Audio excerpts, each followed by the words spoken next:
एक बार प्रभु यीशु अपने नगर में आए जहाँ पे उनका जन्म हुआ था, और वो किसी घर में उपदेश दे रहे थे और बहुत बड़ी भीड़ उस घर में थी। यहाँ तक कि घर के द्वार पर भी और घर के आसपास बहुत भीड़ इकट्ठा थी, क्योंकि बहुत से बीमार लोग प्रभु से अपनी चंगाई के लिए आए हुए थे। बहुत से लोग परमेश्वर का वचन सुनने के लिए, जो प्रभु यीशु उपदेश दे रहे थे, वो सुनने के लिए आए थे। दरवाजे से भीतर जाने की तनिक भी जगह न थी। तभी 4 लोग एक खाट पर एक लकवे के रोगी को, जो बहुत सालों से लकवे की बीमारी से ग्रस्त था, उसको लेकर के आए। लेकिन जब द्वार पर भीड़ देखकर वो अंदर ना जा सके, तो वो घर की छत पर गए और खपरेल को हटा करके उन्होंने छत को खोल करके खाट समेत उस व्यक्ति को यीशु मसीह के सामने उतार दिया और यीशु मसीह के सामने लिटा दिया। कहते हैं यीशु ने उनका यह विश्वास देखकर कहा, हे पुत्र, तेरे पाप क्षमा हुए। तो वहाँ पे बहुत से शास्त्री फरीसी भी उपदेश सुन रहे थे। वो कहने लगे, ये कौन व्यक्ति है जो परमेश्वर की निंदा कर रहा है? परमेश्वर को छोड़ करके कौन पापों को क्षमा कर सकता है? यीशु ने जब जाना कि शास्त्री फरीसी अपने मनों में ऐसी बातें सोच रहे हैं और ऐसी बातें कह रहे हैं, तो प्रभु यीशु कहने लगे, तुम अपने मनों में क्यों विवाद करते हो? सहज क्या है? क्या ये कहना कि तेरे पाप क्षमा हुए, या ये कहना कि उठ और चल फिर इसको चंगा करना? फिर यीशु कहने लगे, क्या तुमको नहीं पता है कि परमेश्वर के पुत्र को, जो मनुष्य का पुत्र बन के इस धरती पर आया है, उसे किसी के भी पाप क्षमा करने का अधिकार है?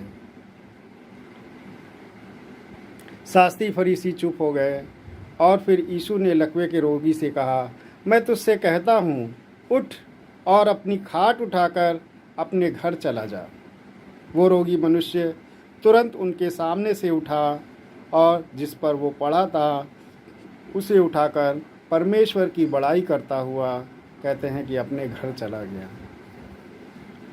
परमेश्वर के पुत्र यीशु मसीह को हर किसी के पाप क्षमा करने का अधिकार था, क्योंकि प्रभु यीशु मसीह परमेश्वर की आज्ञा से इस धरती पर आए कि वो लोगों के पापों को क्षमा करें और अपने जीवन को क्रूस पर दे दें।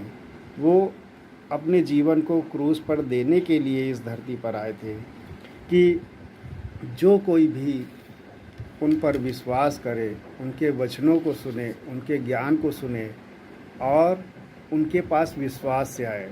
जैसे लकवे का रोगी जो 4 लोग लेकर के आए, उनको इतना विश्वास था कि अगर वो प्रभु यीशु के सामने पहुंच जाएगा तो वो ज़रूर चंगा हो जाएगा, जबकि वो सालों से बीमार था, सालों से खाट पर पड़ा हुआ था, हिल डुल भी नहीं पाता था। और प्रभु यीशु ने उसके पाप क्षमा करते हुए, क्योंकि पाप का फल ही मृत्यु है और वो शैतान लूसीफर सबको पाप में गिराए हुए है, और पाप के कारण ही हमारे जीवन में तरह तरह की बीमारियां, समस्याएं आती हैं।